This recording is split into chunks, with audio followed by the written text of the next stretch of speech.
How to record shows on Superbox. In this video, I'll show you a quick guide for you to record shows on your Superbox.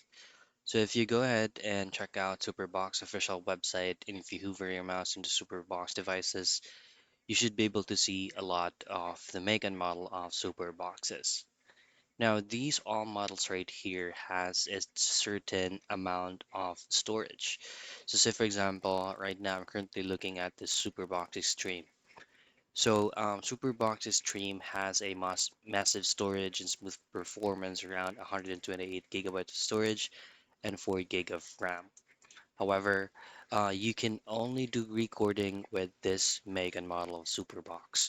So to record shows, is all you have to do is to tap on these recording option at the lower right, and you should be able to see record. However, for some of the devices, they do not have a built-in recording feature, only the Superbox Supreme.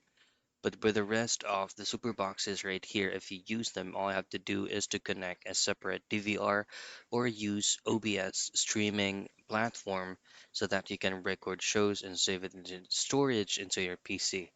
So that's the most convenient way for you to record shows on Superbox.